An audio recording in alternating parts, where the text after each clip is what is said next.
since I've become an adult, I've been depressed and sad. So today I thought I'd revisit my past and replay every single game from my old games catalog that has been gathering dust. To rank them all and to find the best game and to end my crippling state of being once and for all. So today I'm gonna show you the past 16 years of my life. Kick the bonus balloon! Do not forget to hit that bonus balloon. Alright, let's get started. We're gonna start off with something everyone can get behind. The classic Lego games. What the fuck is Anakin doing? Loved it for their simplicity and brand recognition. I just wanted to play C-3PO all the time. Yes. But now that I'm an adult, I kinda realized that all I was really doing was smashing my head against the wall, trying to solve puzzles that are only challenging because they suck. I hate Lego Star Wars! Yeah, I'm the wrong character. I shouldn't be here. I should be Rex. You can probably tell I really just wanted to get those parts out of the way so that I could enjoy my favorite part, which was the exploration. Oh, nice. I remember this courtyard. This sucked. Maybe I'm just depressed and sad, but I just really didn't find the puzzles interesting. This is why Lego Batman 1 gets bonus points, because it actually tells you where you need to go. At least these guys glow. It's awesome, because you still have the option to waste your own time and do whatever. Hey, what's up? What's up? What's it? No, okay, sorry. It's just Batman. I like linearity. No. The straight line you head towards when you progress. But I get so frustrated because some games want to add a bunch of secret areas behind a corner and you'll need to backtrack to get back to them. And some areas can only be accessed by playing Sith Lords like Dave. You all fear Dave. Alright, let's go. Let's fucking go. I don't have Dave. I need to play it twice. Oh, another Dave. We are cooking now. All will fear Dave. And his twin brother Dave too. Do not ask us which came first. Also, why did they actually add a dialogue to Lego games? I do not understand it. Literally. I'm not a native English speaker. All of the words from the internet screens confused me. It was nice to have some sense of what was going on for the first time in my life. Goon of the year. He said the thing.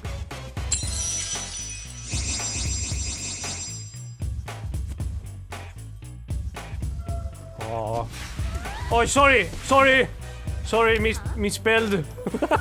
Man, the teacher is gonna get pissed off if you misspell anything. I hadn't actually seen the Harry Potter movies, so it kind of surprised me when I turned the page to my catalog to find the 3 other Harry Potter games. Let's explore them. Fred and George. Can I jump off here? Look on your map. Where is he? Okay, we're over here. We have a little icon that tells me where I am. This is only us. Do I have to talk to you guys? I think they're outside. No, they're not here. I don't know where they are.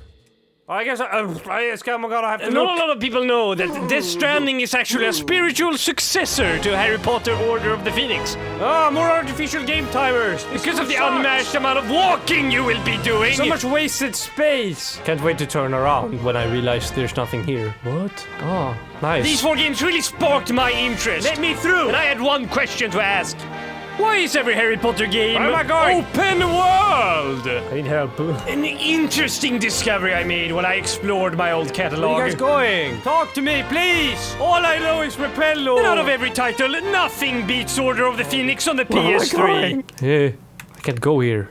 Let me go through. We might as well go and see Fred and George.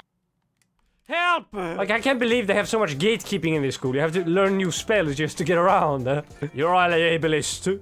Hello, Snape. You're not gonna block me, are you? Like in the last game. There's an aspect of older games that scares me. As soon as something crosses the wretched age of old, I have always encountered a complete loss of interest. Because all I can think about is how this game has fallen behind from the modern game quota that newer games are supposed to build upon to learn and improve from to deliver a better experience. Dude, the lock-on is terrible. Being new is a promise. It has to be. And as much as I loved Lego Star Wars 2 as a kid, it is never something I'm gonna unwind with if it stood between that and the relatively recent Lego Skywalker saga. But I will say one thing I appreciated Prisoner of Azkaban for was how they did their dialogue. Defense against the Dark Arts is on the 3rd floor. Everything felt in-universe and natural, you know.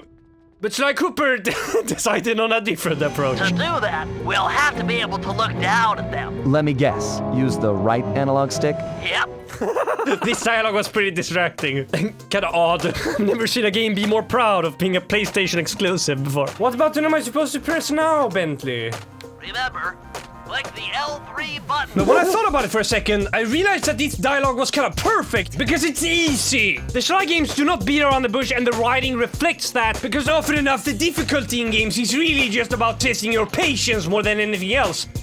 Great! I have to do that again! When it should be testing your passion for problem solving.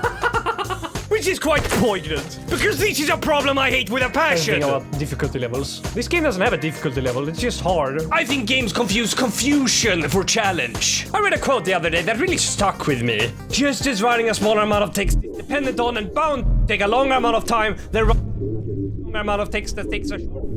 The best games are straightforward, which takes time to perfect. It also allows me to focus on the details that really matter, like the characters. Sly, you wanna press the X button? You wanna... Sly... A personal favorite of mine is the romantic rivalry between Sly and the fox cop Carmelita. The chemistry between those two is just palpable. She's different. Your average law enforcer isn't that, I don't know, attractive. Sly, do not press X near Inspector Fox. Don't do it. Sly, don't press X. Eureka! In Tintin, Tintin finds an old tin can that he uses to throw at criminals and justifies the robbery of his 1-pound chip by infiltrating the home of the criminal and throwing shattering bottles of glass at the housekeeper. Jesus Christ. Only to vandalize and loot the place. Nice cinematic. Oh, what the fuck is happening here? Okay. And you know how much I love looting. But after finding my 15th crab, we gotta go back to the same argument of secret rooms. And Dave. But this game is peak for 2 reasons. 1, the tin can. This is actually cool. For the same reason I loved Garfield for letting me launch a dog across an ancient pyramid, I love Tintin for being able to throw objects that can bounce off walls, and nothing is more satisfying than throwables with a solid rebound. 2, momentum-based jumping! What's this? There's something about conserving momentum that I really like, so you can understand my frustration when I play games that has very spry and unpredictable controls. For you science nerds out there, maneuverability comes at a cost of speed, but Spider-Man seems to have taken a lot of speed because it can't actually seem to land where I want to. See what I mean? Well, let me help. Speaking of Spider-Man, this game really makes you feel like Spider-Man. The way he hurls occupied semi-trucks at pedestrians before killing a father or two is just full of the exaggerated omission of any kind of remorse. Confront gang leader. Confront this. Nice. Who are you guys working for? The worst part of Web of Shadows was by far the lack of refined control. But I can't only blame the game. Some of the blame definitely lies with my PS3 controller. Yeah, I did not switch characters. It does that by itself. Okay, I did not jump off. It did that by itself. Yes! Oh, no! No! Lucky enough for me, the PS3 actually has forward compatibility with PS4 controllers if you connect them with a micro USB cable. But not all games work. So for some games like Tintin, I had to endure with my old and decrepit PS3 controllers. Alright, do I get to keep... Yes. Get to keep my canister. No! Man! Other than that, The Adventures of Tintin, The Secret of the Unicorn is great and gets a 10 out of 10. Web of Shadows was at the far end of spry controls, but a game can also be too rigid, too limited by their full extent of scripted and curated control that you immediately fall asleep at the steering wheel. No, I need to do agent training. I hate tutorials in games. They suck. Why can't you just put me in like the first round, and then the first time I play, you could like slow me down a bit and like show an indication button, like this. Do this during a normal race. There's something really suspicious about racing games. How many times have you crashed only to get back within the next 30 seconds? Does everyone else also make the same mistake? After returning to my detective role after several years of dormancy, I'm beginning to see things more clearly. No one would be excited about being first if they knew that any other circumstance outside of their control might as well put them in last. It was only a matter of time before someone would figure this out. So what do? They place items. They place ramps. Trying to distract you from the part that should be the most amount of fun. They pretend to do this to bring excitement to a party and for friends to compete against each other with low stakes and an approachable game loop. But their antics couldn't fool me. It was 1 second. You can play this game for 1 second. Alright. Sick. Sick. Kind of generous customization, I'll give them that. Alright. Oh, what's happening?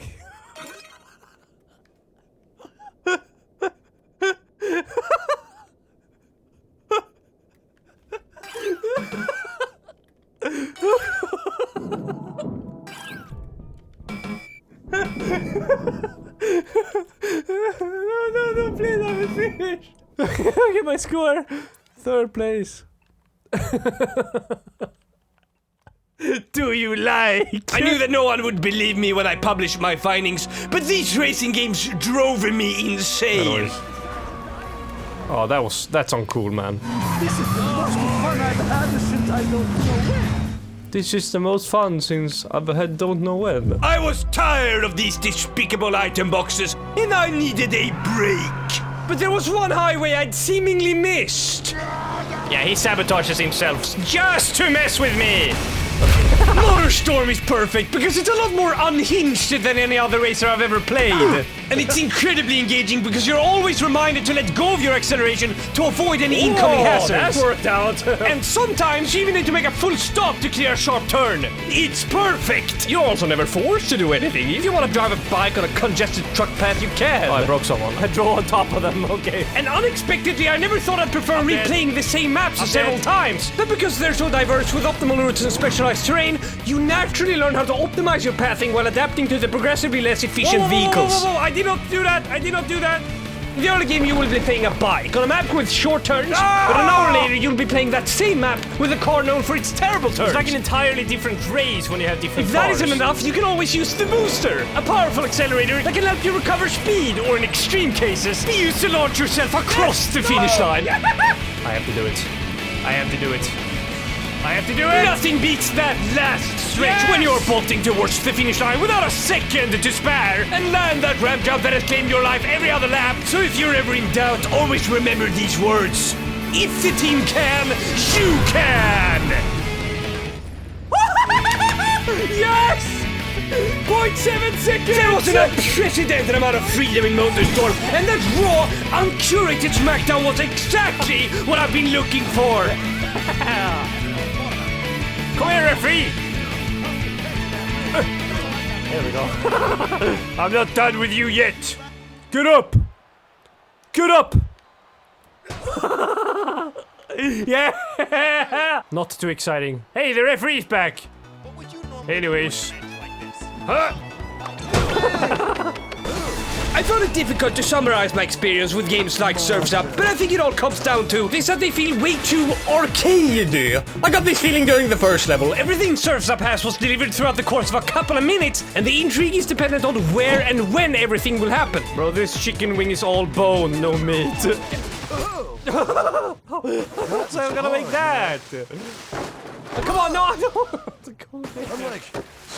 I hate this game. And the main problem with arcade games is that there isn't really a clear through line to follow. It's instead formatted in a way that anyone can just pick up and play immediately without issue. And that's great for some, but I need something that's gonna make my individual investment worth it, if I'm gonna be subjected to the same style of gameplay throughout an entire game.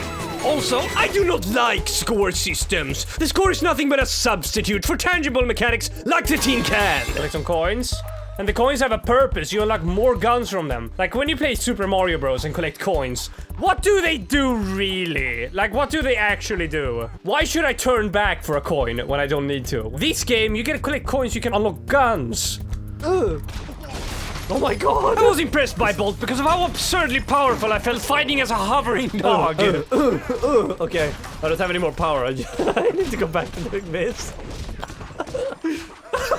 He's dead! He's fucking dead, Bolt! Leave him alone! It's so unfortunate if you have like a chili dog in your pocket. No, not the groin! My approval does wear off pretty quickly because I soon realized that this is all you'll be doing for the entire game. I'm bored. When is this over? I think I've taken like 1 damage from these guys throughout this entire game. Are these guys all, everyone's just all the same enemy type, or are there different ones? I can't really tell so far. We haven't been able to do anything. But one thing that stood out in Bolt was the interweaving of a story. But when I played Spider-Man, the set pieces there provided me with enough setup to ease me from the gameplay to the quick time events, and by doing so, it eliminates that game-me feel. It's interwoven. Alright, okay. Fair enough. Yeah, fair enough. Unfortunately, the set pieces involved were sporadically introduced and very prompted, which killed my excitement as they completely cut the pacing to serve as a quick time event or a mini boss that has awkward compatibility with the core game mechanics. Am I supposed to bark them away?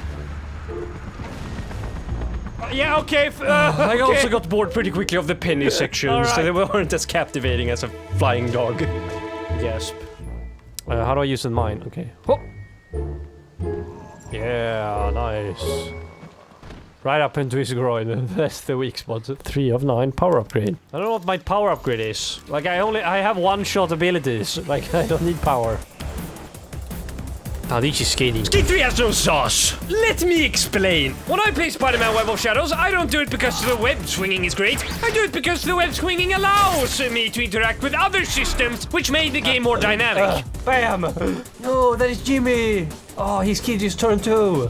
That sucks, Spider-Man. But to that you might ask, what about the challenges like photo-op or death race?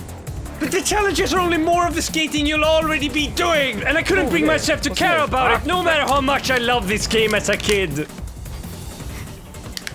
Crash of the Titans was the first game I invested a lot of time in, so it saddens me that people think so little of my baby. But let's entertain the idea. Why is Crash of the Titans actually terrible and unworthy of a parental figure? First off, the game is only 7 hours long and should really be 10 times longer. People did not like the Uka Uka redesign, and hearing that made me upset. I also hate that I'm always interrupted during my gaming sessions by the IRS, because I need to go outside and pay my taxes. Why didn't the devs think of this? Oh, come on! Other than that, this game looks incredible for the PS2. Here we go. This is like something that is ingrained in my memory. There's an unspoken sense of scale that the camera correctly adjusts to, and there's always something to admire when the game gives you breathing room between battles. That's one human weakness I gotta talk about. You gotta find perspective. This is perspective. Like, there's no point in walking all the way over there other than to look at this art. This is an artificial time waster done right. But when you aren't fully immersed by the immaculate art style, you'll instead be using Aku Aku to jack ferocious mutants to make progress. I'm jacking off. I mean, Crash acts like he's indifferent about it, but I'm not so sure about that. Stat board. There's like a. Oh my god! Where did you put him, Crash? But Aku Aku isn't only good for one thing. He can also be used as a surfboard. Oh snap! Oh! Would you look at that? A dynamically implemented skateboard that you can deploy anytime you want. Sick! Let's go! Suck on my jack. Who would have thunk it? This board slaps, and it's everything I love about Crash. I actually wrote this after the Skate 3 parts, so I did not intend on making a point here. But point made! Every level also transitions seamlessly across one another and hides their transitions with clever optimization. Oh, that's just an image. That's nice. This game is great. I don't understand you guys. I'm gonna make the incredibly bold and daring decision to put you all in D tier. Now, if you've been paying attention to my videos, you'll notice that I've hinted that I'm generally pretty disgruntled and lonely. As an Easter egg, you know. Which is very unfortunate, because it just so happens that the bus controllers are designed for 4 players only. Remember Bus? The games where you press one of the distinctly defined buttons whenever prompted? Alright, so we're gonna play Bus. Oh, I'm so happy I bought a boom arm. Yeah! This intro! My speaker as well. That's weird. My video is frozen. That's nice. Well, at least I get to enjoy it. It's very difficult to accurately judge party games when you're constantly reminded that you aren't enough. Oh, you can't play alone, yeah? You can't play alone. Man, it's almost like he can predict every shot I'm gonna make. Right, you score by using the coloured buttons to throw coconuts at the other monkeys. It's just one person. It's just one. Throw it myself.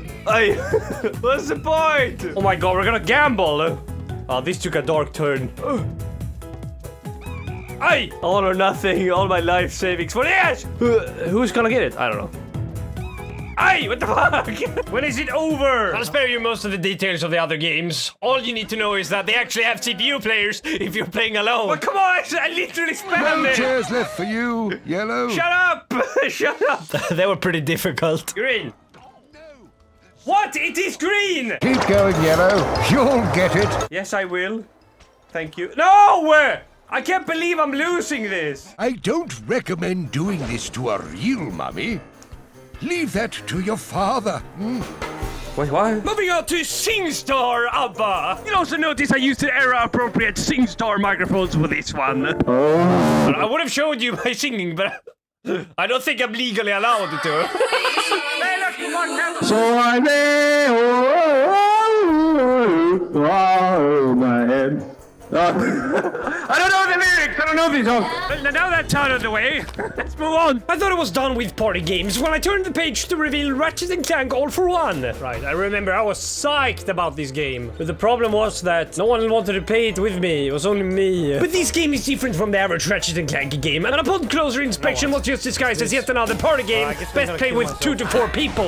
Aha, come on, I went the right way. I don't have time for this! I don't have time! I don't have time! The game compromises its integrity to accommodate for friend groups. I hate the weapon knock-on. I hate the NPCs. I also hate not being able to break the fucking boxes, despite realizing it was actually my PS3 controller buttons that got jammed. But you know me, I'm a tin can, half full kind of guy. So I can look past my lack of real connection and appreciate the finer things in life. And I hear you down there in D-tier, but there are single-player Ratchet & Clank games. That's kind of what the series is. And I would have played Ratchet & Clank 3 up your arsenal, but in my defense, I did not know I had it. Take that! I also got really scared of the Forest Planet when I played it that one time in a random hotel. Oh, fuck! Okay, that was quick. Oh my god, this is so low res. This is horrible. When I turned on my PS2 and launched the game, Ratchet & Clank 3 just confirmed my preconceived conceptions of the quality of all the PS2 games. But then I realized something. First person? What the what? The way Ratchet & Clank was meant to be played. And then I realized another thing. Hey, this gun is great. This is so satisfying. And then I realized a Where am I completely going? different Okay, thing. I don't know where I'm going. Oh! We have set There was always something new to play with and learn, and you're constantly on the move. And this brings us back to linearity. It's all just one clear path. And Ratchet & Clank 3 never dwells on new features. It all just goes down smooth. I don't know, man. I got so impressed. I got kind of concerned looking back at the reactions. Oh, well, on to the next part. The Hugo games. Sick. This takes me back. Not really, but... Yes, this game from my childhood that I've played for about 10 minutes and then stopped. I had a boat when I was a kid. It was fun. I remember one time I was hanging off of it because I accidentally fell off. All too bright. Alright, thank you, All too bright. Oh, what the fuck? Oh, this is weird. Oh, it's open world. But what if my... Okay, there's a random guy here driving. Can I kill him? Yeah, I can. Why? Why can't I jump out of my boat? Okay, let's destroy this innocent car. Who do you think you are? We have received complaints, Agent Hugo. Can I- Ensure you hit the right targets. Trying. Make sure you do not kill innocent people. Whoa! Fish deployed! Let's deploy a fish on him. Take fish! It did damage, it did damage. Ammunition, I need the fish, please. I haven't eaten in days. Miner! Let's go! I did not like the Hugo games, but it's difficult to despise what is practically a first impression. Sometimes a game can be fun just because you've never played it before.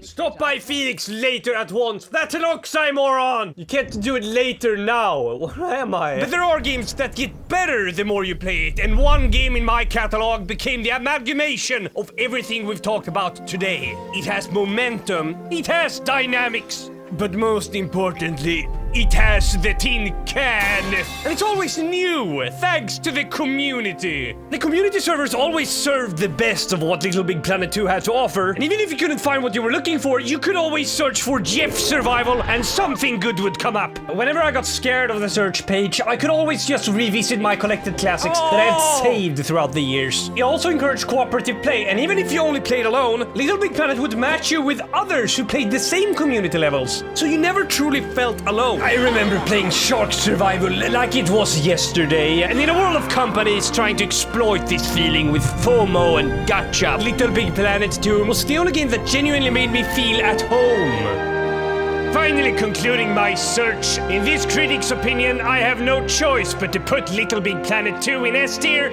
as the greatest game ever made. But something felt off with LittleBigPlanet, because I've been lying to you. What you're seeing here aren't the community levels, they were relics that I managed to save on my moon!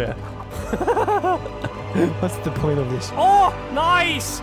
The gravity car! Let's go! Because little big did I know is that LittleBigPlanet's online features, along with the community levels, had been shut down! Gasp!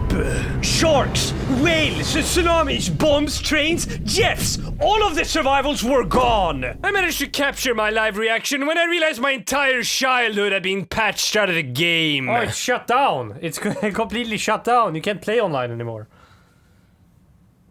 That sucks. I'm sorry for that emotional display. I'm just upset. I had no choice but to put this game in F tier. As good as LittleBigPlanet was, it was gone, and my catalog was running out of games. I was no closer to finding the source of my childhood innocence, but there is one game that has reminded me of my innocent past for all of the wrong reasons.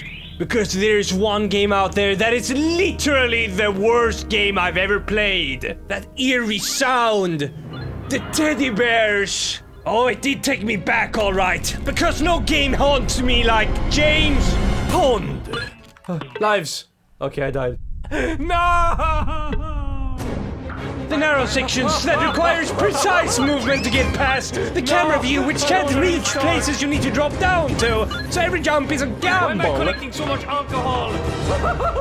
And it doesn't even teach you anything. There are elves in danger. So I thought I'd softlock myself trying to clear the spike pit. I can't get over here. I've never been in this much agony since I do not know when. Don't let the music fool you. This game is a beast. No, I lost a life. Why is the orange sad? What the hell is going on there? What are you? Okay, you're not alive. You're just something I can walk on. Why? Hey! Help! Oh no! What the hell? What is this? Is this a life? I think that is a symbol for life. Okay. I'm dead. I eventually made it through the second level for the first time and beat the mini-boss. It's a boss fight! But there was no victory. We all lost today. I played that the next game could save me now. But as I turned the page to my catalog, I realized I had reached the end. SpongeBob Creature from the Krusty Krab is probably the first game I've ever played. And it's been so long ago that I've actually forgotten everything about it. But as I started playing, I realized there was so much information that had laid dormant in my mind for years. Like, I don't really remember this, but when I see it, my brain goes kind of like, oh. No other game got close to this level of enlightenment. But out of everything in SpongeBob Creature from the Krusty Krab, hearing the phone booth after all of this time, it took me back to simpler times. Holy shit! Holy shit! Is what I thought. This was the only game to unlock new memories that I had forgotten. I remember falling down there and having to try that a couple of times. Man, this must have been like one of my first game memories. Big Bobs. Okay. No Bob is big enough for SpongeBob. No other experience had ever opened my eyes like SpongeBob did. And that made me wonder. Why take a chance at a PS2 game no one talks about? One that is collecting dust in an old games catalog when I can participate in a modern community of an online hero shooter with an active player base. Despite the hype, I grew disdained from these demoralizing ecosystems. So I went searching for something new from the old. But I still had the same perception, and my old habits for games followed my catalog. I enjoyed complaining at and dismissing these experiences, which is fun to write and watch on the Reddit. But I knew that glimpse of fun could never amount to the true passion and creativity that people had for making them. This is like a grape with the sunglasses. I think it is. In my past, I'd always thought older games simply had less value and weren't worth my time. Pieces. Only after playing Ratchet & Clank 3 Up Your Arsenal do I realize what I was truly missing. Not every game can slap, but a real banger can come from anywhere. Maybe I misjudged this game. It's kind of goated, to be honest. I prefer this to Mario Kart, definitely. You have to press the X button. No, Bentley told me to never use it. Oh, snap! Dave! Oh, fear Dave! Oh, I've never been here! I've never been here before! I've officially crossed the mark! Collateral damage. It disappeared.